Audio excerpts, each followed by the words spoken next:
¿Qué tal, amigos? Muy buenas tardes. Su servidor Eduardo Casillas Ávila, como cada semana, les saluda en otra edición más de La Sabatina.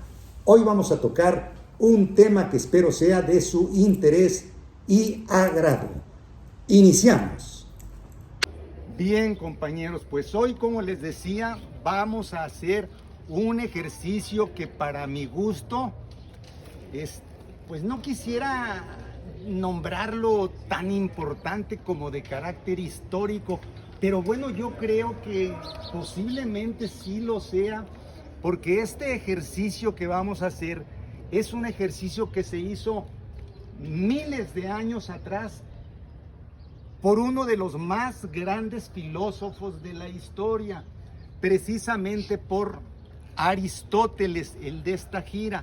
Este gran filósofo, por allá en los años 300 y tantos antes de Cristo, él tenía una escuela o fundó una escuela que se llamaba la escuela peripatética.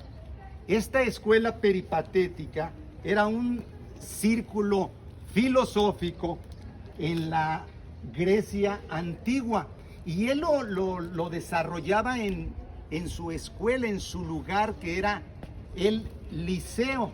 Ahí él recorría con sus alumnos, siguiéndolos, recorría por los jardines y entonces ahí se desarrollaban las clases, se impartían con ellos, participando todos en el liceo y en los jardines. Y entonces esta clase, estos seguidores seguían o tuvieron el nombre, les decían los peripatéticos. A lo mejor así les dicen a ustedes, no se crean, se oye medio calambre. Y entonces tenemos que recibió este nombre porque estaba situada a un lado del templo dedicado a Apolo Lucio, el cual tenía un jardín donde el maestro Aristóteles paseaba a sus discípulos reflexionando sobre todo sobre la vida.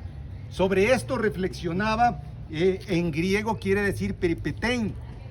Peripatein significa dar vueltas, caminar, dar vueltas. Y entonces para llevar a la práctica este ejercicio de enseñanza, vamos a dar una caminadita. ¿Qué les parece? Por estos jardines tan bonitos. Bueno, no están llenos de muchas flores, pero están muy verdes. Hay sombreados y soleados y vamos a caminar. ¿Les parece bien? Y seguimos comentando y seguimos platicando al estilo aristotélico. Así es que si son tan amables, vamos a caminar. De alguna manera, este es uno de los más grandes filósofos. Aristóteles nos decía, que es el más grande de los filósofos paganos, él nada menos y nada más que nació justamente el maestro, ¿qué tal? Los peripatéticos, andamos en esa práctica, maestro. Y entonces tenemos que él nació en Estatequira, en Macedonia, para que tengan el conocimiento de él, allá por el año 384 antes de Cristo. Fue el discípulo de Platón y fue maestro de uno de los grandes conquistadores del mundo, como fue Alejandro Magno. Y entonces ahí él fue el que le daba las clases, ahí se fue a trabajar y él fue su maestro. Y entonces él fundó lo que tenía el Liceo, que fue tan prestigioso como la academia. La academia era la de Platón. Acuérdense que los tres grandes filósofos que han existido en la Grecia antigua fueron desde la escuela socrática, que fue el primero, Sócrates, y luego después seguía Aristóteles, luego seguía Platón y luego después seguía Aristóteles, los tres grandes. Y tendremos que decir, porque nos estamos refiriendo ahorita a Aristóteles, que esta gran evolución ideológica que lo hace, nace precisamente de qué habla él, de la teoría del conocimiento. Ustedes están conociendo, ustedes están aprendiendo, ustedes están de alguna manera en esto que vienen a las clases, vienen a conocer, a aprender, a saber, porque eso es lo que ustedes, lo que nutre el espíritu, lo que nutre el alma, lo que nutre la razón, el conocer. El principal enemigo del alma y el principal enemigo del hombre y del pueblo, para hablar en términos populistas, pues es la ignorancia. El pueblo ignorante es un pueblo anémico. El pueblo ignorante es un pueblo que no va a salir adelante, que va a permanecer ahí siempre con una anémica crónica, diría yo, intelectual. Por eso es necesario que el conocimiento que ustedes va a ver en este campo de la teoría del conocimiento, como lo dijo Aristóteles, contra todos los filósofos que presumían la validez del mismo, porque antes decían que el conocimiento te llegaba y este es el conocimiento. Si yo te digo esto y tú lo debes de creer, no. ¿Qué debes de hacer tú para en un momento dado? ¿Qué es lo que te va a fortalecer tu conocimiento? Y aquí va la pregunta. Tú para poder decir que esto es así, ¿qué es lo que tuviste tú que haber pasado? ¿O qué sucedió para que tú puedas comprobar que ese conocimiento es válido? La experiencia, como lo dice Aristóteles. La experiencia es precisamente la base y eran los epicúreos. Él fundó esa escuela de los epicúreos. Para él la experiencia era tan importante porque él mismo decía que sin experiencia no hay verdad. La filosofía de Aristóteles, pues, fue también Aristóteles quien introdujo la denominación. Fíjense nada más, la palabra ética, que es el nombre de esta clase, vino a darse, vino a hacerse justamente por él. Él fue el que inventó, por así decirle, aquí nos ponemos un ratito debajo de este arbolito, la palabra ética para asignar lo concerniente a los principios del bien y del mal. ¿De qué es lo que habla en un momento dado la ética? ¿Cuál es el tema de la ética? ¿Cuáles son los valores que habla de la ética? ¿Cuáles son los términos de la ética? Vemos dos aspectos fundamentales, él y él, lo y lo. ¿Esos valores cuáles son finalmente? ¿Cuál? Lo bueno y lo malo. Lo bueno y lo malo. Y si hablamos en términos de él, El bien y el mal. el bien y el mal. El bien y el mal, sin miedo. Ustedes participen. Aquí es de lo, ya ven que ya lo saben. Sí, yo nomás les estoy pidiendo que lo digan, más que pónganse a trabajar aquí para que les funcione la ética nicomaquea, así se llamaba su hijo, Nicomaquea. Y entonces hizo la primera exposición sistemática de esta disciplina. La ética él la inventó, el concepto él lo inventó. No que nosotros en la clase de ética no vayamos a traer a Aristóteles como nuestro padre de nuestra clase, pues, el que creó esos conceptos. No te andes desvelando, amiga, porque me va a dar mucha pena pensar que con todos mis gritos, de todas maneras, estás durmiendo. Entonces tenemos que, esta ética habla pues de que la primera exposición sistemática de esta disciplina.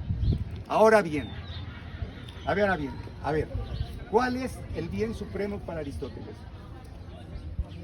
No digas no, sí lo sabes. Si no lo sabes, estás frita, ¿eh? Si no sabes cuál es el bien supremo, o cuál es el bien supremo tuyo, ¿cuál es tu bien supremo? ¿Cuál es tu deseo supremo? A ver, déjenla que piense. No creo que no lo sepan. ¿Para ti? Y para él, y para él, y para él, y para todos. Dios. El bien. Dios es un ser supremo. El bien es la aspiración suprema. ¿Qué es lo que tú quieres tener como ese bien? ¿Qué es lo que tú quieres poseer? La felicidad. Sí, por supuesto, ¿qué es lo que quieres ser? Pero no me dijiste, felicidad. Exactamente. Y entonces tenemos que la felicidad es lo que especifica como la primera exposición sistemática de esta disciplina. Vamos a buscar ser felices. De eso es de lo que se trata precisamente.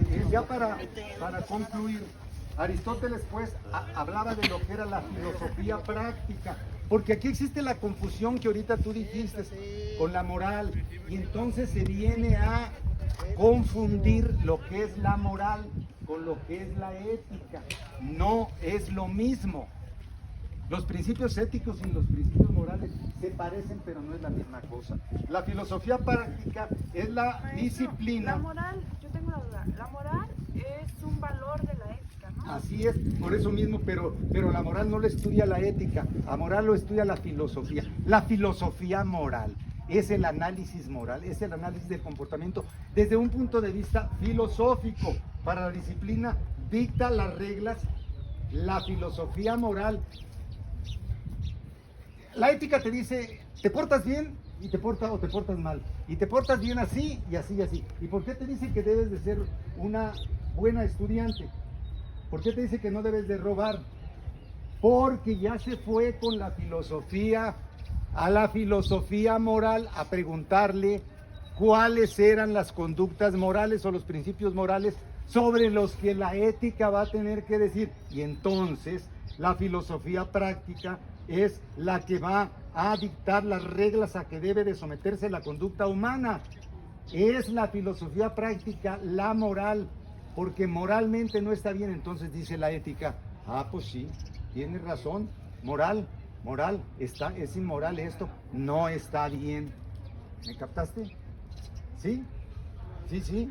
¿De veras? Bueno. Entonces tenemos que, de tal manera que, según él, la virtud es el objeto de la ética, mientras la virtud es el objeto de la ética.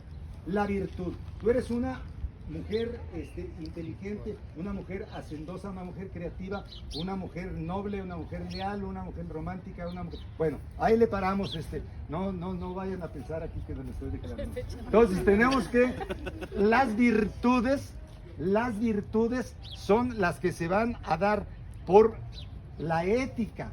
Si tú eres así, eres una mujer al 100, con una ética al 100. ¿Por qué? Porque esas son las virtudes y son las que estudia la ética. Eres ética como abogada, ¿por qué?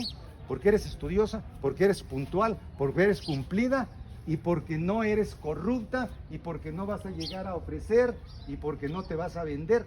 Por eso eres éticamente una buena abogada.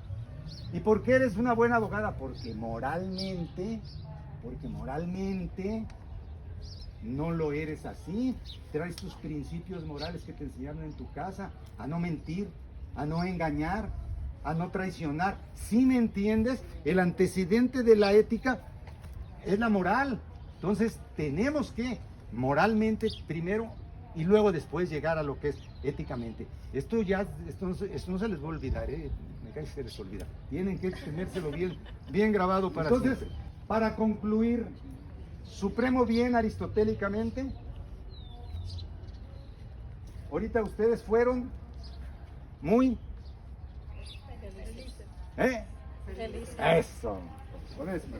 Muy felices. Muchas gracias. Espero que haya sido una buena. A ver, y aquí pues agradecerle a nuestra compañera que tuvo la amabilidad, la gentileza y que nos estuvo apoyando con la grabación de este ejercicio que espero se repita mientras veamos a Aristóteles, mientras veamos a Sócrates, mientras veamos a Platón.